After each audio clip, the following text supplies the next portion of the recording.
Assalamualaikum warahmatullahi wabarakatuh. Apa kabar siswa SMA kelas 10? Semoga baik-baik saja dan diberikan kesehatan semua dan semangat belajarnya. Oke, pada kesempatan pada kali ini kita akan membahas materi sosiologi tentang sosiologi sebagai ilmu, yang nanti kita akan fokus membahas pada ciri-ciri dan sifat hakikat sosiologi sebagai ilmu pengetahuan. Langsung saja kita mulai. Ciri-ciri sosiologi sebagai ilmu, seringkali saya menyingkatnya dengan istilah et kuno untuk memudahkan kita mengingat ya. Et kuno, E-nya empiris, T-nya teoritis, Q-nya kumulatif, No-nya non-etis. Jadi ciri-ciri sosiologi itu ada 4, empiris, teoritis, kumulatif, dan non-etis, yang mudah kita ingat dengan singkatan et kuno. Apa saja 4 itu? Kita bahas. Yang pertama, sosiologi bersifat empiris, artinya merupakan sebuah ilmu dengan dasar dari hasil observasi atau pengamatan serta penalaran yang dilakukan pada berbagai kenyataan sosial yang ada di masyarakat, dan hasil observasi atau pengamatan tersebut tidak bersifat spekulasi. Artinya, sosiologi bersifat empiris itu adalah ilmu yang didasarkan pada hasil pengamatan serta penalaran, bukan hasil dari perasaan, bukan hasil kira-kira, tapi betul-betul hasil dari pengamatan yang dia lihat, yang dilihat, ya, yang dicerna lewat panca indera, bukan hanya perasaan saja ya, tetapi ada fakta di situ, ada kenyataan di situ ya. Berdasarkan hasil itulah kemudian dikatakan bersifat empiris. Yang kedua, bersifat teoritis, artinya ilmu yang berusaha untuk selalu mendapatkan sebuah kesimpulan yang mana berdasarkan pada hasil pengamatan serta penalaran sehingga dapat menyusun kerangka dan menghasilkan sebuah teori keilmuan. Artinya sosiologi bersifat teoritis ini berusaha untuk selalu menyimpulkan dari hasil pengamatan. Ini ada kaitannya sama empiris. Setelah diamati, kemudian hasilnya berusaha untuk disimpulkan ya, sebab akibat, ada A muncul B, misalkan seperti itu ya. Setelah misalkan ada konflik, apa penyebab konflik itu? Nah, itu didasarkan pada pengamatan, bukan perasaan. Nah, itu kemudian disusun untuk mendapatkan sebuah kesimpulan. Itu bersifat teoritis. Selanjutnya bersifat kumulatif, artinya ilmu yang mana teori-teorinya merupakan pengembangan teori-teori lama yang sudah ada sebelumnya. Jadi sosiologi di sini bukan kemudian memunculkan teori baru, tapi mengembangkan teori lama yang sudah ada. Mengembangkan di sini bisa menyempurnakan, bisa menambah, artinya bisa ke arah yang lebih terbukti kebenarannya gitu. Jadi bukan memunculkan teori baru, tapi mengembangkan teori lama, bisa menyempurnakan, bisa memperhalus, bisa memperkaya teori lama. Di sini bersifat kumulatif.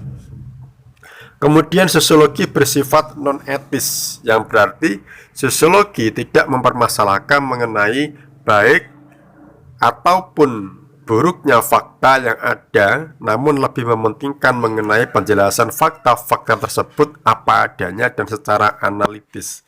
Jadi sosiologi di sini tidak berbicara mengenai masalah baik buruknya fakta, justru menganalisis fakta yang ada di masyarakat ya. Jadi bukan ilmu yang menghukumi ini baik, menghukumi ini buruk, tidak.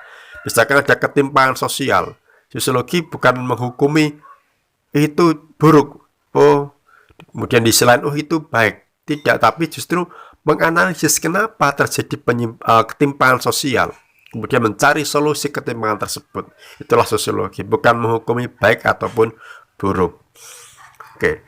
Kemudian lanjut ke sifat dan hakikat sosiologi, yang seringkali saya menyingkat dengan istilah su, kamu, aku, ragu.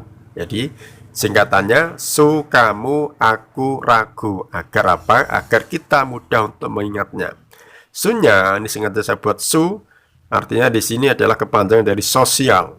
Ya, kanya kategoris, munya murni, aknya abstrak, unya umum, ranya rasional, gunya pengetahuan umum. Jadi ada 7 sifat dan hakikat sosiologi: sosial, kategoris, murni, abstrak, umum, rasional, dan pengetahuan umum yang disingkat dengan su, kamu, aku, ragu. Oke, penjelasannya. Sosiologi adalah ilmu sosial. Artinya sosiologi di sini bukan ilmu alam ataupun kerohanian. Jadi betul-betul ilmu sosial yang mempelajari masyarakat. Yang kedua, sosiologi masuk ke dalam ilmu pengetahuan yang kategoris. Artinya di sini sosiologi itu mempelajari tentang apa yang terjadi, bukan yang seharusnya terjadi. Jadi yang pelajari adalah sesuatu yang sifatnya objektif, bukan subjektif. Sesuatu yang sifatnya adalah fakta yang ada di masyarakat, bukan pendapat yang dimunculkan, ya, bukan pendapat dari seseorang atau pendapat dari pendapat yang bersifat angan-angan, keinginan, bukan. Tetapi di situ adalah fakta yang ada itu dijelaskan, itu kategoris. Jadi objektif bukan subjektif, ya, menjelaskan tentang apa yang terjadi bukan yang seharusnya terjadi. Itulah sosiologi. Beda kalau ilmu agama kan yang harusnya terjadi, ya. Kalau sosiologi apa yang terjadi bukan yang sudah terjadi gitu. Kemudian sosiologi merupakan ilmu pengetahuan yang murni. Artinya sosiologi bukanlah pengetahuan terapan. Ini kan sifat hakikatnya, ya. Jadi sosiologi itu awalnya bukan terapan, tapi ada ilmu yang murni. Yang berarti jika sifat hakikat sosiologi adalah ilmu yang memiliki tujuan agar dapat mengembangkan serta meningkatkan mutu tanpa harus dipergunakan di dalam lingkungan masyarakat. Jadi sosiologi di sini memang nanti akan menghasilkan sebuah pengembangan teori-teori, ya. Digunakan atau tidak di masyarakat, sosiologi tetap dipelajari. Itu ilmu yang murni. Sosiologi adalah ilmu pengetahuan yang abstrak. Artinya sebuah pengamatan yang mana pada bentuk serta pola yang terjadi di dalam lingkungan masyarakat bukanlah wujud yang konkret. Sosiologi ini beda sama ilmu fisika yang bisa atau ilmu matematika. Matematika kalau menghitung, misalkan menghitung menghitung lapangan gitu kan jelas bisa diukur, ya, karena ada wujudnya gitu. Atau ilmu kesehatan, katakanlah mau mengobati penyakit A, ya, maka bisa dipelajari karena ada wujudnya. Beda kalau sosiologi karena sifatnya abstrak, jadi bukanlah wujud yang konkret, tapi yang dipelajari adalah pola-pola nanti. Kemudian yang kelima, memiliki tujuan menghasilkan pengertian pola umum di masyarakat. Umumnya, jadi sosiologi di sini mempelajari pola-pola umum di masyarakat, kebiasaan umum di masyarakat, bukan individu yang dipelajari, tapi kebiasaan masyarakat secara umum. Itulah sosiologi, bukan mempelajari individu. Kalau individu kan nanti bisa ke ilmu psikologi, ya, atau ilmu kejiwaan. Tapi kalau sosiologi ke pola-pola yang umum, kebiasaan masyarakat secara umum, itu yang dipelajari. Sosiologi adalah ilmu yang rasional. Artinya sosiologi itu ilmu yang masuk akal, yang menggunakan rasio, masuk akal, bukan menggunakan perasaan gitu. Yang ketujuh, sosiologi merupakan ilmu pengetahuan umum. Artinya sosiologi itu bagian dari ilmu pengetahuan umum, bukan pengetahuan khusus. Maka bisa dipelajari oleh siapapun sosiologi itu. Seperti ilmu IPA, ilmu IPS, ya, ilmu itu digolongkan dalam ilmu yang umum, ya. Matematika itu juga umum. Kalau ilmu khusus, misalkan kita mau pelajari mengenai iklim, itu kan harus masuk ke bagian ilmu yang khusus, ya. Jadi kalau sosiologi di sini adalah ilmu yang sifatnya pengetahuannya adalah umum. Sifat hakikatnya adalah pengetahuan yang umum, bisa dipelajari oleh siapapun. Oke, demikian penjelasan mengenai sosiologi sebagai ilmu, ciri-ciri dan sifat hakikat sosiologi. Semoga bermanfaat. Terima kasih. Wassalamualaikum warahmatullahi wabarakatuh.